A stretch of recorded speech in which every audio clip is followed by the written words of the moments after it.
No, no, ask him. Mathrubhumi, you were saying something. No, no, he is. You ask the question. Sanal, why is it not possible to do the similar project of Prajavani in Kerala situation? That the same Prajavani project, you know. My hunch is that none of these newspapers in Malayalam will ever come up with that kind of a discussion, because there is more than a consensus that this caste question is out of Kerala society, and living in Kottayam for such a long time, I know that this is very much there. For instance, when I went in search of rented accommodation, looking at me, these guys refused to give me houses. So, but nobody will ever talk about this in the public domain. There is a near total consensus on this. And then the newspapers, none of these newspapers, I was really shocked that Prajavani gave you so much space for such a long time. No Madhubhumi, no Malayala Manorama will ever do that. So that's what, for very specific reasons. Because they know that once this is opened up, it's like Pandora's box, you will never contain the aftermath of it. And then... Yeah, sure. Since both of you are very serious commentators of the cultural and political life of Kerala and the whole issue, are there actually it was a Prajavani project was a supplement to serious thinking. Okay, it was a serious thinking, but it was a supplement to serious thinking. But do you think that in Kerala context, just publishing one or two articles or maybe some news on Dalit questions, it's short-circuiting the larger serious theoretical discourse in Kerala context? Yeah. See, this one has a long history, in fact. If you look at the Malayala Manorama, they always claim that their first editorial was on the education of Pulayas. But if you really analyze that stuff, it is completely against Pulayas and all Dalits, because the idea was that they will just become agricultural laborers. And the editorial says that when it was written, they said the Pulayas were in the stage of being, animals and so on. So they need to be raised to the extent that they will keep on producing more for the, the masters, the landlords. And that landlords will also benefit. So basically, if you develop agriculture in the capitalist way, then there will be a natural increase of wages because there is a demand for the products and so on. So it is a completely political economic argument that this particular first editorial of Manorama presented. And then if you follow the subsequent, this was the first issue. The Manorama was started in 1880, around 1880. Yeah, yeah. And they claim that the first editorial was on the uplift of Pulayas, Dalits. But as Sanal said, it was not about liberating the Dalits, emancipating the Dalits, not about extending equality to the Dalits, but it was like about just domesticating the Dalits. Yeah, I think because of this, you don't find similar things being articulated. Now, I had occasions to read many of these old newspapers, but we are yet to see a very animated kind of writing and analysis of caste. Some you find in the old editions of Madhubhumi, but that was all strongly influenced by Gandhian kind of stuff. And then maybe you have some writings on Swami Anandatirtha, who was a Shishya of Srinarayana Guru, Gandhian, who worked against caste in the Malabar region, and Madhubhumi used to cover those kinds of things. But we are yet to see a substantial writing on these kinds of issues. But then that is completely marred by these debates on temple entry and all that. Yeah. And in the temple entry question, you don't find, in fact, a person like Iyengali was never part of it. He was never enthused by this.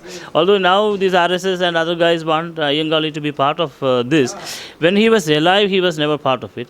And I chanced to see some materials of that time. I still remember one particular notice announcing the celebration of temple entry movement in Trivandrum, where Iyengali was one among the speakers. But in none of the the materials now published by the state archives or by various other individual researchers, In none of these you find even in their index the name of Iyengali. And they say that Gandhi went and met him, and some people write saying that Gandhi had long hours of conversation. That's all complete humbug. He had only less than 15 minutes conversation with Iyengali. And in that particular volume of the collected works of Gandhi, this has been printed, and I checked this. And then Gandhiji said that, look, I am so much stressed of all this travel, but I am happy that I met you here. If I had enough time, I would have spent more time with you. So it's a very small paragraph in which the entire thing is there. But then in Kerala, today people make it out as a very big thing, because Dalit question has come back as a big thing.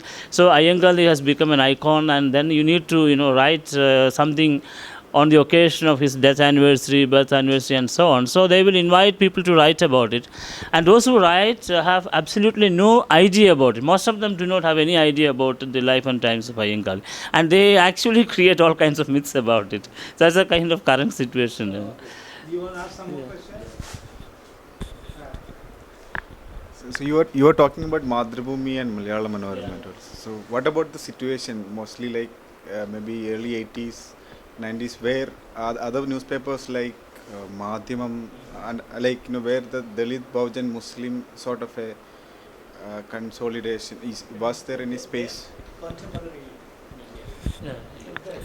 See, in the late 19th century, there were no other dailies, only Madhrubhumi, Manorama, and Deepika, the Catholic Christian voice. So spaces were not available for heterogeneous voices or different voices of different sections. That is the condition. But now there are more channels, more newspapers, and they are also competing with each other for circulation, for business. And yes, media like newspapers like Madhyamam, they give some space to articulation of Dalit voices. But sorry, can I just ask you, sir? I mean, suppose there is no space for Dalit questions in the mainstream media. Was there any special attempt made by the Christian, I wouldn't say establishment, but Christian reformers to really create some forum for the Dalits so that they can really articulate their own questions independently in Kerala context? We cannot say there were any such attempts, because the Christian missionaries, they were only concerned about the spread of gospel, spread of their religion, and also reforming the Dalits, changing their ways of their habits, and just give them literacy to read the Bible, only in the vernacular. See, in central Kerala, the missionaries, the CMS missionaries, they started two kinds of schools. They started English schools in Syrian Christian congregations, and they started vernacular schools in the Dalit congregations. Vernacular schools with only two standards. Yeah. The latter 19th century. Yeah. So, I mean, you want to say, Dr. Yesudasan has mentioned, but I want to pursue this question. Question is very interesting in the sense that, English came to be associated with the Syrian Christians, and vernacular Malayalam came to be associated with the Dalit question. Now, if that is the context, how would now in this the entire Malayalam community will look at this one? Because now in the framework of this, Malayalam is not enjoying the superiority, so to say, or the equal respect. So how will they look at this, and how will you look at it, Sanal? I think that's a very difficult question, but I will try my best. I had been, looking at this question of English because as someone who has some formal training in historical research, I asked my friends in research if one would think about a social history of English. I mean, I don't think it was even attempted in the case of a larger Indian situation. But in Kerala, is it possible for us to think about a social history of English? Then I think it is possible. So then we actually zero in on this sort of dichotomies of that period. When English education was introduced, obviously only those who were at certain levels of development could access these institutional spaces, and the missionaries who started this, what is came to be known today as Old Seminary in Kottayam. That is the early 19th century when they started this. They obviously, made arrangements for Syrian Christians who were part of this to get English education. But then, when the college subsequently got separated from the current seminary, and the CMS college, what is seen as today as CMS college, was established, then you find Syrian Christians, then a little bit of Yeravas, and then the Nayars, etc., coming for English education. You don't find Dalits being enrolled there. And now, in the middle of the 19th century, most of these Dalits will be educated in this, what they used to call as slave schools at that point of time. And this, as Professor, this is Adima Pallikudam. So this is referred to as slave school, Pulaya Pallikudam. Yeah. Yeah. You didn't have this idea, Tamil Nadu. because the idea of this Adima is there. Yeah, Adima is there. which may not be considered as slave, but I think one of the differences could be that in Tamil Nadu, in places where Dalits joined the missions, they were in majority in many places. So whereas in Kerala, in all these places where in central Travancore or North Travancore area where CMS was working, then you find Syrian Christians as a very dominant within the church, not in terms of the numbers. In numbers, Dalits were more. Whereas, Syrian Christians and those who have joined, those who have joined the missions from the Irava community, they began to dominate. And then these slave schools did a great function of introducing literacy, all basic arithmetics and so on.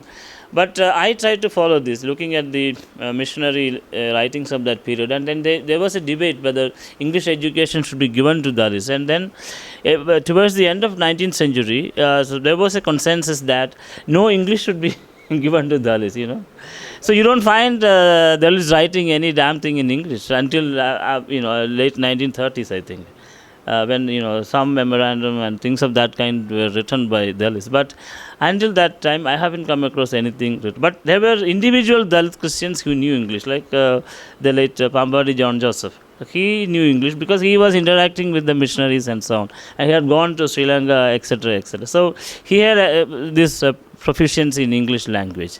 And in fact, he was the one who wrote a memorandum to the the British Parliament, stating all the problems of Dalit Christians and so on.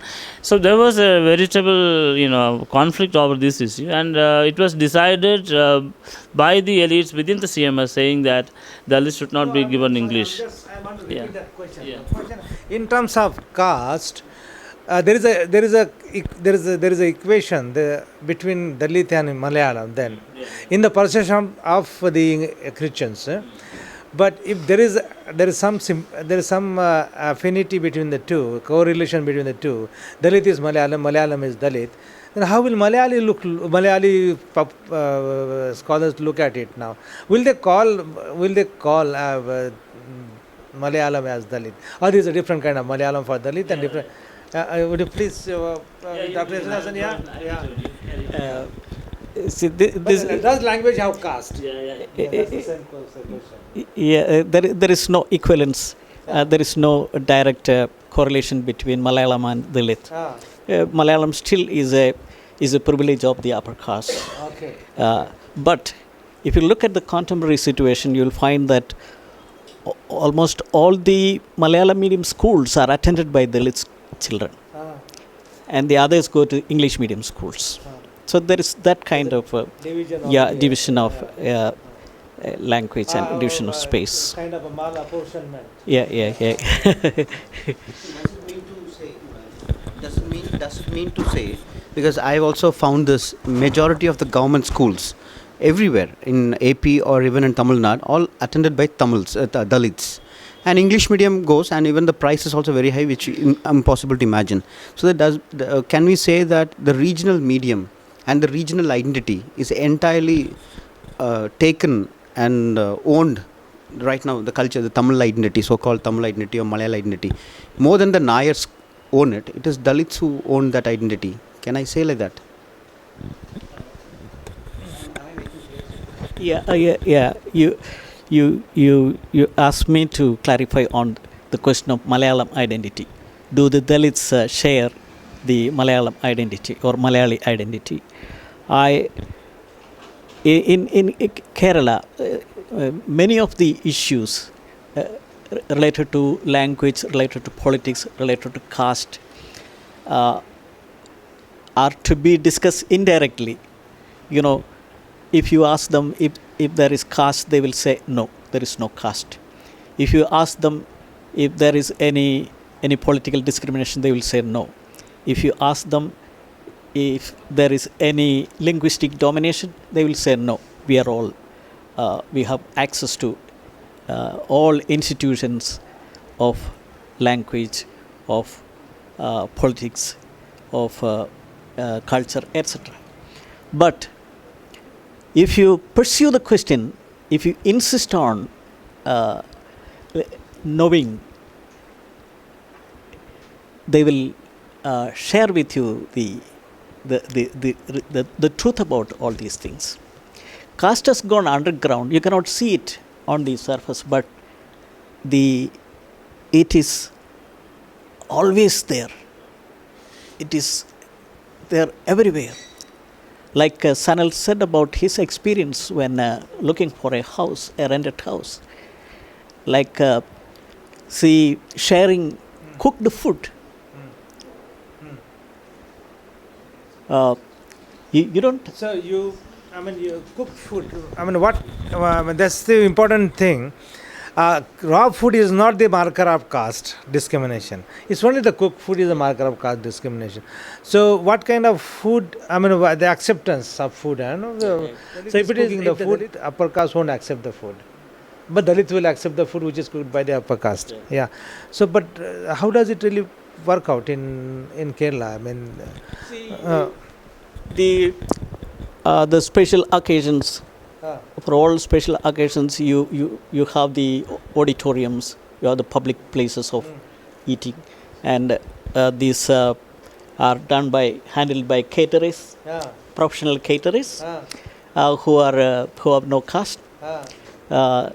So people attend the weddings, all the occasions where there is feasting and eating.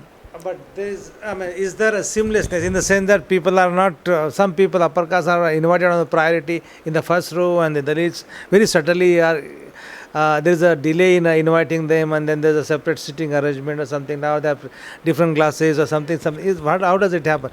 Actually, in most of the other parts of the country, what happens is, the upper caste will come to cook for the Dalits for wedding and all that, but they won't really. They will ask Dalit fellows to give them raw food, and they will buy some water for them, but the acharyas, the cooks will never eat from the house of the Dalits, the host. So does it happen in terms of? There was a way out.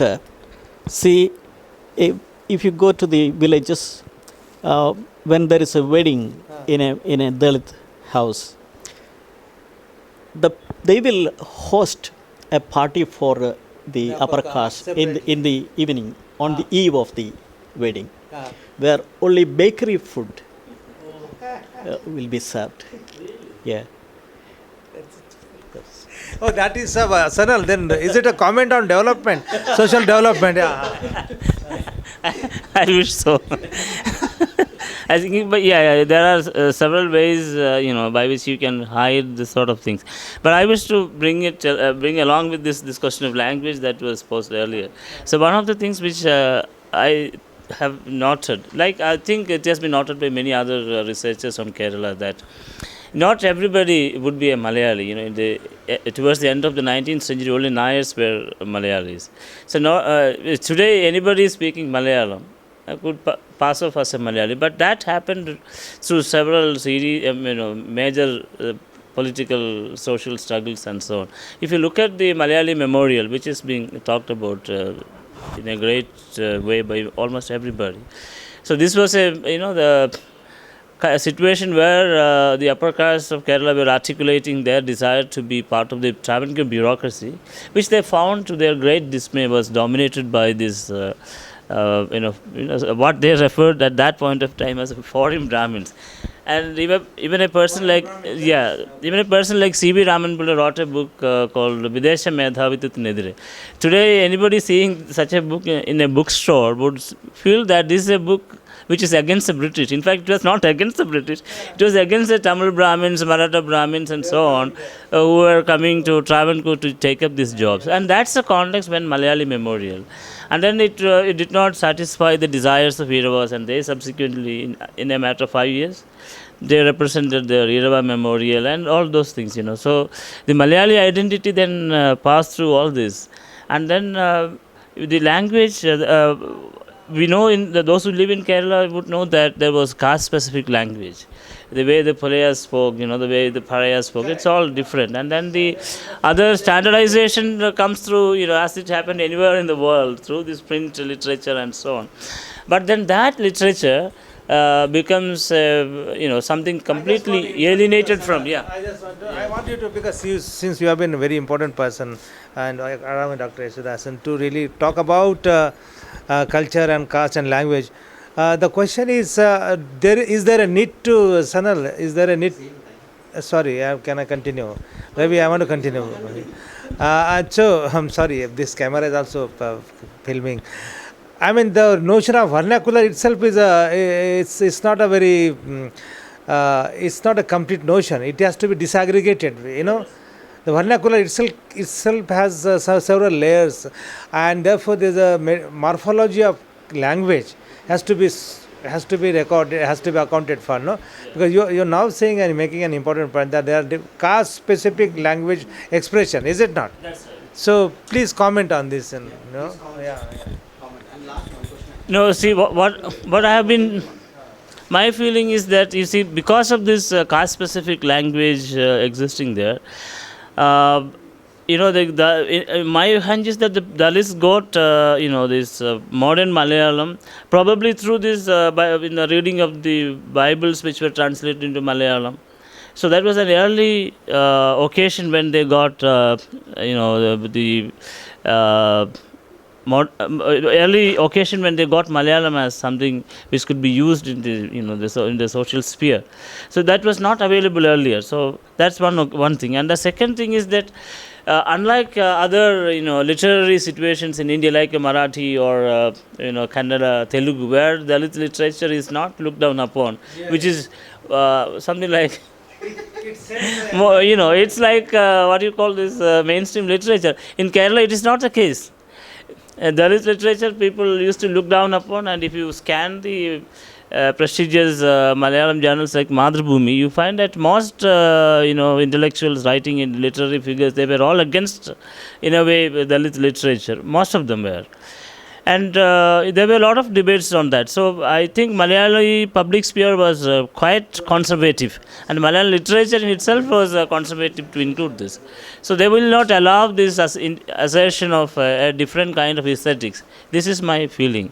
So, yeah, so I think this is something which has not been addressed in Kerala. So I wanted to ask, in fact, Uday Kumar, when he spoke, what happens after this, this book, this particular, no alphabet inside. So what happens to Malayalam literary scene?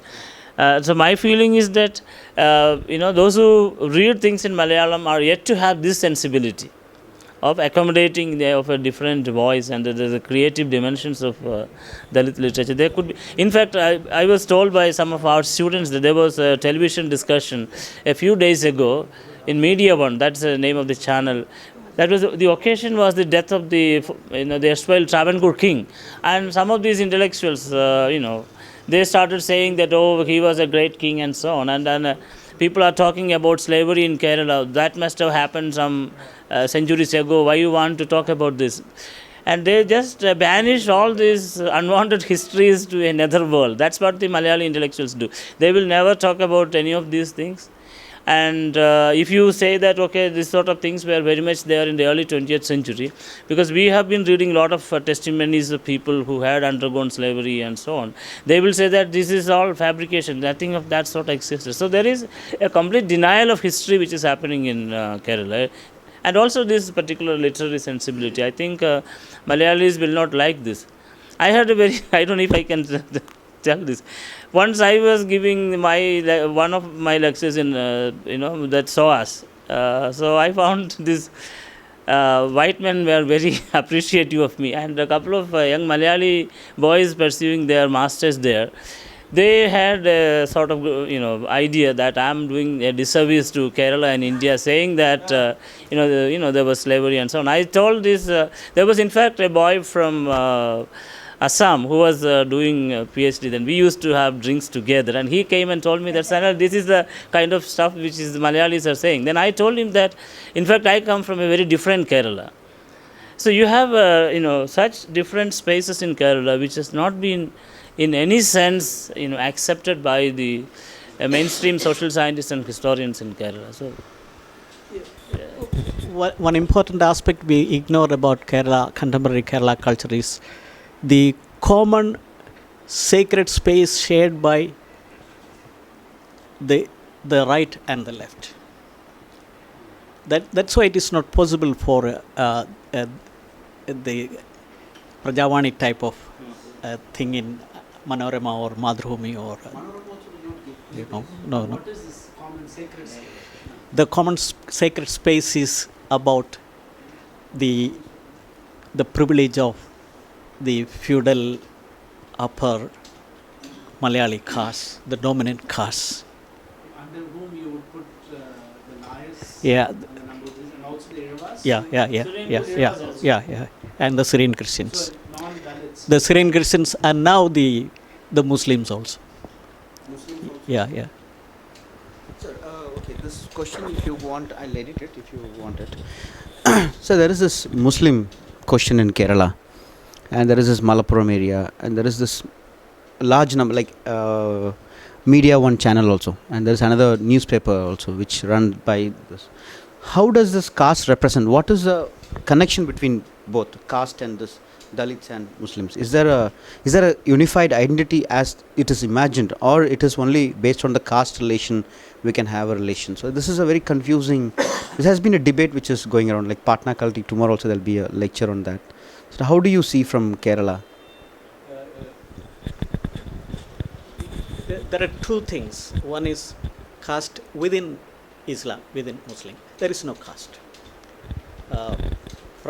To us, people who look from outside, there is no caste.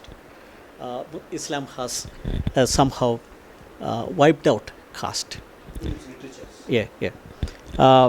And if you look at, but now Muslims in Kerala, they are a dominant caste, sharing the same space as Nayars and Syrian Christians. That is one thing.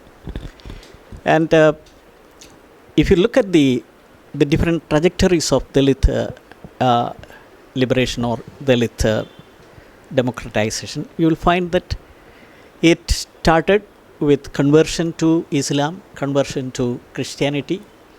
That kind of different trajectories are there. And in the north, a large number of Dalits, they joined Islam. That's why you don't have many Dalit Christians in the north. No, I think another. Sorry. That's okay, sir. There is another dimension to this question. There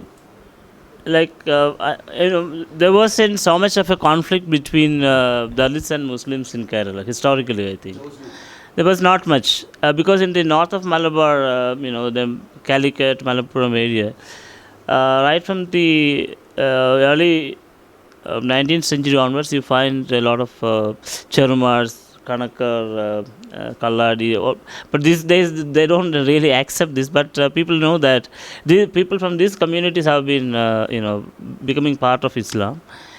And if you go to places where you have Muslim landlords, I don't think the situation was very good.